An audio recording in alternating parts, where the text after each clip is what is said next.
మొంతా తుఫాన్ ఏవి దూసుకొస్తోంది. పశ్చిమ మధ్య బంగాళాఖాతంలో తుఫాన్ కొనసాగుతోంది. చెన్నైకి 440 కిలోమీటర్లు, కాకినాడకు 490 కిలోమీటర్ల దూరంలో తుఫాన్ కేంద్రీకృతమై ఉంది. ఉత్తర వాయువ్య దిశగా కదులుతున్న తుఫాన్ పశ్చిమ మధ్య బంగాళాఖాతంలో తీవ్ర తుఫానుగా బలపడే అవకాశం ఉంది. రేపు సాయంత్రం లేదా రాత్రికి మచిలీపట్నం, కళింగపట్నం మధ్య కాకినాడ సమీపంలో తీరం దాటే అవకాశం ఉంది. తీరం దాటే సమయంలో గంటకి 90 నుంచి 110 కిలోమీటర్ల వేగంతో గాలులు వీస్తాయని వాతావరణ కేంద్రం అంచనా వేసింది. తుఫాన్ ప్రభావంతో రాష్ట్రంలోని పలు జిల్లాల్లో విస్తారంగా వర్షాలు కురుస్తున్నాయి.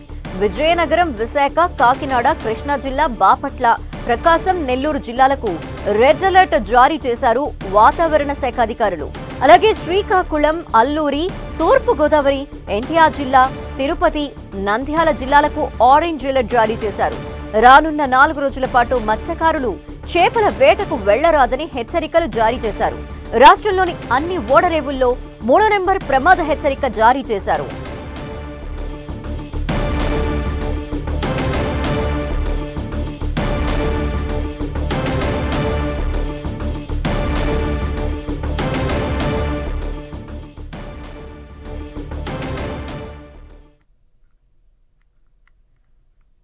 తుఫాను ఎదుర్కొనేందుకు సిద్ధంగా ఉన్నామని special chief secretary Ajay Jain తెలిపారు.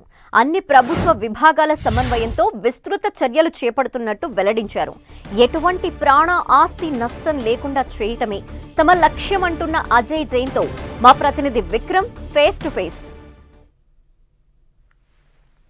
తుఫాన్ నేపథ్యంలో ఎప్పటికప్పుడు పరిస్థితిని పర్యవేక్షిస్తూ సిబ్బందికి దిశానిర్దేశం చేసేందుకు ప్రభుత్వం నియమించిన స్పెషల్ ఆఫీసర్ అజయ్ జైన్ విశాఖపట్నంలో ఇప్పటికే చేరుకొని పరిస్థితిని ఎప్పటికప్పుడు సమీక్షిస్తూ ఉన్నారు. ప్రస్తుతం ఆయన మనతో పాటు మాట్లాడడానికి సిద్ధంగా ఉన్నారు. అసలు పరిస్థితులను ఎలా అంచనా వేస్తున్నారు అనేది మనం ఆయనతో మాట్లాడి తెలుసుకుందాం. సో చెప్పండి, విశాఖపట్నం జిల్లాలో, ఉత్తరాంధ్ర జిల్లాలో దీని ప్రభావం ఎంత మేర ఉండే అవకాశం ఉంటుంది? ఎలాంటి అంశాలను మీరు ఇప్పటికే గుర్తించి సిబ్బందికి దిశానిర్దేశం చేయడం జరిగింది? ఎప్పుడు ఉన్న ఎస్టిమేట్ ప్రకారంగా, అదేవిధంగా ఐఎండి ఇచ్చిన సూచనల మేరకు ఎప్పుడు అయితే ఇది మొంతా తుఫానం మనకు విశాఖపట్నం నుంచి దాదాపు 560 కిలోమీటర్స్ దూరంగా ఉంది సౌత్ ఈస్ట్ డైరెక్షన్లో. ఇది 18 to 19 కిలోమీటర్స్ పర్ అవర్ స్పీడ్తో ఇక్కడ మనకు వస్తూ ఉంది. కాబట్టి ఇది టుమారో లేట్ నైట్ కానీ లేకపోతే 29 ఎర్లీ మార్నింగ్ కానీ అరౌండ్ కాకినాడ, ఇది ఇంతకుముందు అయితే అప్ స్ట్రీమ్ ఆఫ్ కాకినాడ ఉన్నింది, ఇప్పుడు అయితే ఏమైనా కింద ఉండవచ్చు, కానీ ఇంకా ఫైనల్గా మనం ఏమి చెప్పలేము. కానీ అరౌండ్ కాకినాడ అయితే ఇది రేపు రాత్రికి కానీ 29 మార్నింగ్కి కానీ క్రాస్ అయ్యే అవకాశం ఉంది.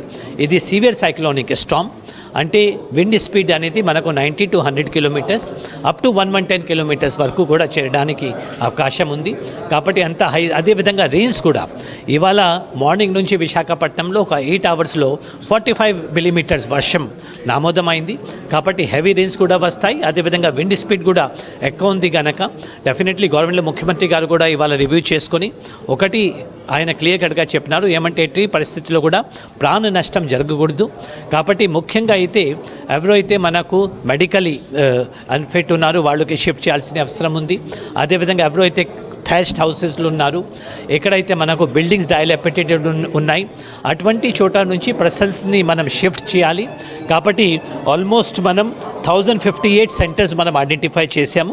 అవసరంని బట్టి ఒక 32,000 మంది షిఫ్ట్ చేయాల్సిన అవసరం ఉండవచ్చు. అంటే ఇది ఒక ప్రాథమిక అంచనా. రేపు మూమెంట్ని బట్టి ఇంకా మనకు క్లారిటీ వస్తుంది. కానీ ప్రజలకి విజ్ఞప్తి ఏమంటే, ఎక్కడైతే మనం ఎప్పుడైతే మీరు షిఫ్ట్ చేయాలి అన్నప్పుడు డెఫినెట్గా వాళ్ళు కూడా కోఆపరేషన్ చేసి షిఫ్ట్ చేయాలి. After all it's question of only 1 or 2 days. మనకు ప్రాణం ముఖ్యం, ప్రాణం ఉంటే మనం ఏమైనా చేయగలుగుతాం. కానీ ఏ డిపార్ట్మెంట్స్ మీరు అలర్ట్ చేయడం జరిగింది? ఏమైనా ప్రత్యేకంగా సిబ్బందిని కొత్తగా అక్కడ నియమించడం, పర్యవేక్షణకు సంబంధించి ఎలాంటి చర్యలు తీసుకుంటారు? షూర్. ముఖ్యంగా అయితే మనకు అన్ని డిపార్ట్మెంట్స్ దీంట్లో కోఆపరేషన్ అవసరం ఉంది. అన్ని ఒక జిల్లాకి ఒక స్పెషల్ ఆఫీసర్, రాష్ట్ర స్థాయి స్పెషల్ ఆఫీసర్ అపాయింట్ చేయడం జరిగింది. అదేవిధంగా జిల్లాలో కూడా ప్రతి ఒక్క మండలికి ఒక జిల్లా స్థాయి ఆఫీసర్ అపాయింట్ చేశారు. అన్ని డిపార్ట్మెంట్స్ ముఖ్యంగా రెవెన్యూ కానీ, పోలీస్ కానీ, ఆర్ఎండ్బి కానీ, ఇరిగేషన్ కానీ, పంచాయతీరాజ్ కానీ, మున్సిపల్ అడ్మినిస్ట్రేషన్ కానీ, మెడికల్ హెల్త్ కానీ, ఎనర్జీ డిపార్ట్మెంట్ మనకు మోస్ట్ ఇంపార్టెంట్. అదేవిధంగా out side the government also మన రైల్వేస్తో, నేవీతో, ఎయిర్ ఎయిర్పోర్ట్తో వీళ్ళతో కూడా టెలికాం సంస్థలు చాలా ఇంపార్టెంట్, వాళ్ళతో కూడా కోఆర్డినేషన్, సివిల్ సప్లైస్ అందరూ కూడా ఒక కలిసికట్టుగా ఒక టీం విధంగా మనం ఫార్మేషన్ చేస్తున్నాము.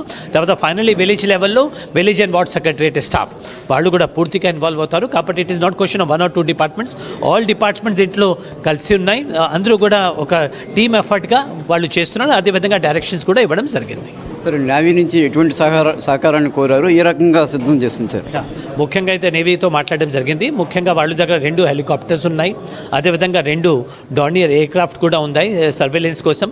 సో ఎప్పుడు అవసరంని బట్టి వాళ్ళు ఇంకా ఎక్కువ కూడా ఇవ్వడానికి సిద్ధంగా ఉన్నారు. తుఫాను ఎలాంటి విపత్తును సృష్టించినా సరే ఎదుర్కోవడానికి సిద్ధంగా ఉన్నాము. అన్ని డిపార్ట్మెంట్స్ సమన్వయం చేసుకుంటూ తూర్పు నావికాదళ సహకారం కూడా తీసుకొని పూర్తి స్థాయిలో దీన్ని ఎదుర్కొని అప్రమత్తం చేస్తామని చెప్పి కూడా అజయ్ జైన్ చెప్తూ ఉన్నారు. కెమెరామెన్ నరేష్తో విక్రమ్, 10 TV, వైజాగ్.